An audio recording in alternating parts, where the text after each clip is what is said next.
Hey guys, welcome back to Desert Brutality. Today's stage has been brought to you by sauna, because it's Finland.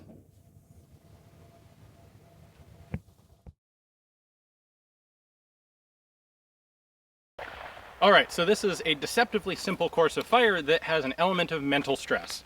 I am in a box. There are 8 of these boxes for the rifle, and there are 4, or I think 5 of them, for the pistol. What you have to do is get in the box, make 1 hit on the target, and then run to the next box. Easy, and repeat. However, there is a second timer going during the whole stage, and it runs for 12 seconds. From the moment I put a foot in the box, I have 12 seconds to make my hit and get to the next box. If I miss a lot, for example from here, and 10 seconds, 11, 12 seconds, that timer goes off. I have to stop where I am, go prone, get a hit, and then move on to the next box as a penalty. So, a total of 8 required rifle hits, 5 required pistol hits. When we get to the last rifle box, you make your hit, and then you have to unload the gun. You and the RO verify that it's clear, then you can drop the bolt, retain the rifle, and continue downrange. So there will be a short administrative hiccup there, while still on the clock.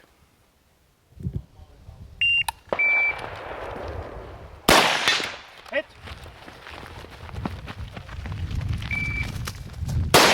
Hit!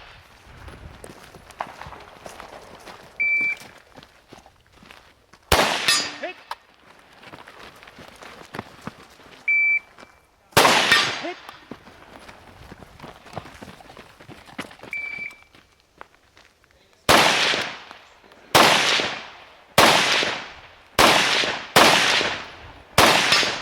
Hit!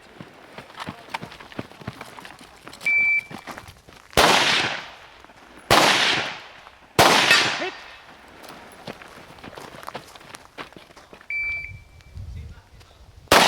Hit!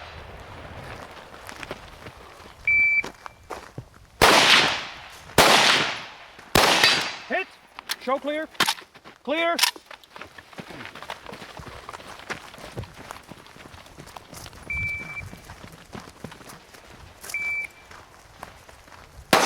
Hit! To the right!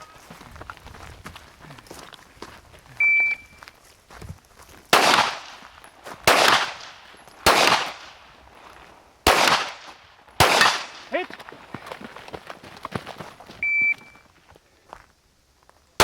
Hit!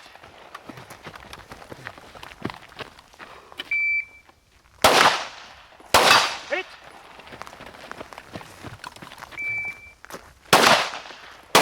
Hit! Unload and show clear. Good run. Thank you. Aika. Clear.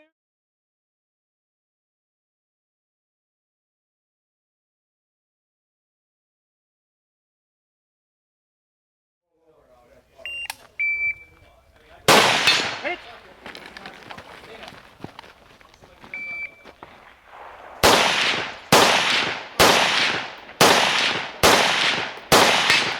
Hit.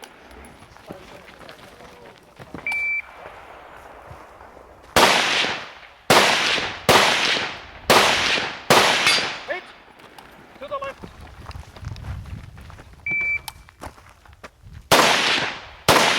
Hit.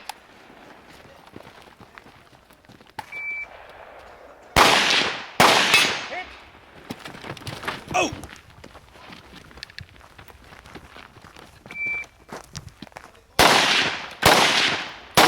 Hit.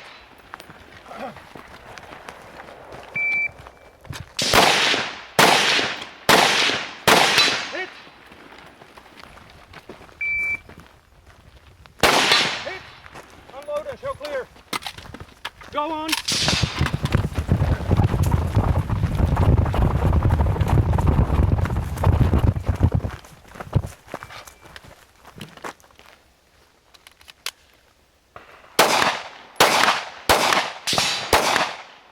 Going left. Hit. Oh, penalty. And a penalty. Hit.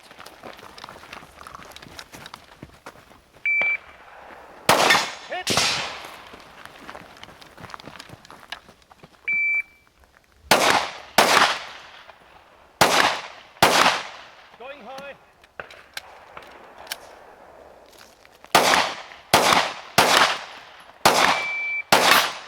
Penalty. Penalty. Hit.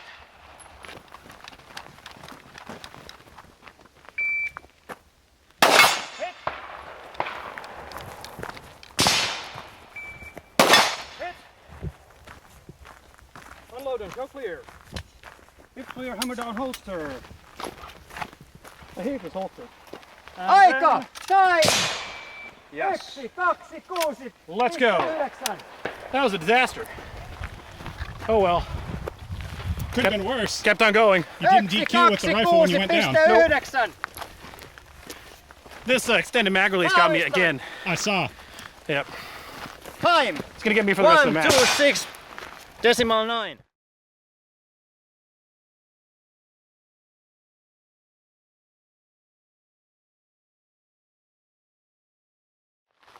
Okay, so that was stage 2, and that could have gone better for me. Could have. It also could have gone a lot worse. And honestly, surprisingly, even after what looked like a real dumpster fire, the actual score wasn't that bad. No. When you look at the aggregate of the people on the stage, my 127 was actually better than Midland. Yeah.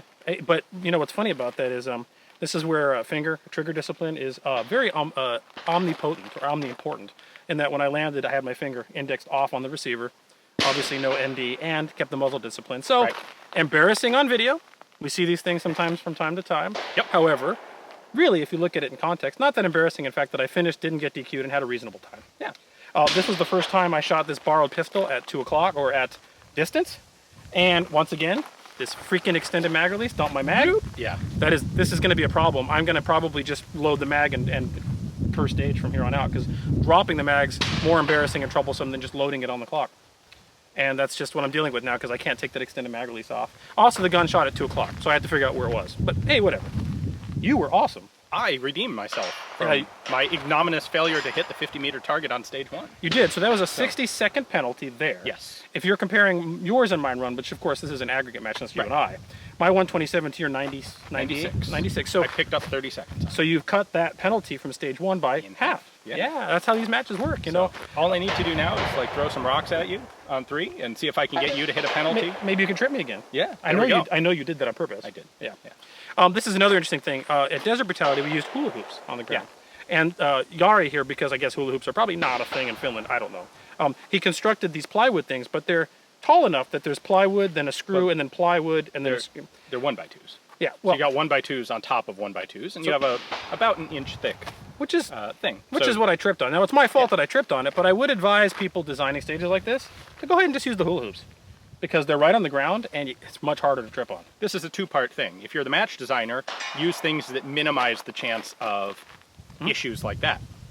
If you're the participant, be aware of what sorts of obstacles you're going through, and react accordingly to not, if you have a tall obstacle, make sure you pay attention to getting your feet cleanly up and out of it. So I want the audience to understand my point. I'm not saying that those little boxes are a problem. Right. I'm not even saying they're wrong, and I'm not saying Jari did anything wrong. I'm saying that I should have been cognizant of it and not tripped on it. Right. However, if I were to do that again, I would not use those types of boxes. Right. I would use hula hoops, just to avoid the issue. Because it's a safety concern, and if someone didn't have good trigger discipline, not something you want to incur. This is not supposed to be an element of the match. Correct. So. Yeah, it is what it is. But you had a very good run. In fact, you had one of the better runs I've seen on this stage whatsoever. I think so. You were clean with that rifle, man. You were right on. Mostly clean. There were 2 in there, two of those iterations where I started missing, and the first one in particular I recognized. I'm like, I hit low, and I took another shot. I'm like, that one I also was aiming low. And I lined up a third sight picture low and pulled the trigger and hit low, and I'm like, why am I doing this? Now that you're saying that, there was one position where I got nervous for you getting to hit the 12 second, because you were bang, bang, bang, bang, like, ooh, but you made it. So the whole point of this stage is the 12 seconds is plenty of time for you to get one hit and move, 15 yards, it's not 20 very yards? It's not very far. However, it's the mental stress of knowing that there's a timer ticking. Yep. And the key, if you do this stage successfully, you don't pay attention to the fact that there's a timer, because you don't need to, because 12 seconds is plenty of time, and you'll never even run into it. Just forget about it. But if you're not disciplined enough to do that, if you don't, for example, have experience trying to shoot under time pressure and ignore the timer, then you get in this mental place where you start thinking about the timer, and then you screw up your shot because you're not focusing on your shot. And then you get more worried. You're like, I just missed again. That clock's going down. I'm going to get screwed. And the only way to get over that is to actually practice doing it. And unless you have a lot of discipline, which you do have enough of this for sure, when you start missing, it gets worse. Exactly. Because you can feel it going off in your mind. It's a vicious circle. So as you're missing, you're going, this is worse, worse, worse, worse, worse, worse, beep! And that's exactly the wrong thing to do. The key is, suck it up, take your time to get the hit, and then book it really fast. The other lesson Run. The other lesson is if you fall, don't break the 180 and keep your finger off the trigger. Yeah. Anyways, okay for me, great for you. This is another stage that I'm very happy with. It's a simple thing to set up. It is a little tricky to run. Because you have 2 timers, you really have to have 2 range officers. I think that probably came through on the video footage. You can see both of the ROs. In fact, the other element to this is, as the shooter, every time you set foot in a box, you hear a beep. You do. Because the timer, that 12-second timer, when the guy resets it, it beeps, just like a start time. It's freaking distracting. And so you have to pay attention to the fact that, like, oh wait, that's not a beep that I have to worry about, which to my mind makes it is even better for the ultimate purpose of the stage. Yeah, it is. Because not only is there a timer going, you've also got these like random beeps going off, and you have to ignore them. And if you're a competitive shooter, it's a sound that you have a Pavlovian response to. Yes, and it means something. And so on this stage, you have to actively ignore the fact that you're having a Pavlovian response to beep, and it actually is harder than you'd expect. You know how we could make it even worse? What? If we changed the beep on the reset timer to be whatever that shooter's instant message notification sound is. Ding!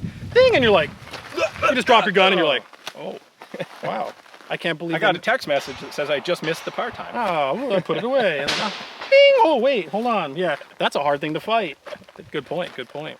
All right, it was a great stage. Yeah. My embarrassment is your enjoyment, so enjoy. And then we've got stage 3 coming up next. Yeah, it's going to be another fun one and totally different than the last 2. Nothing like the other 2 at all. Yeah. So stay tuned.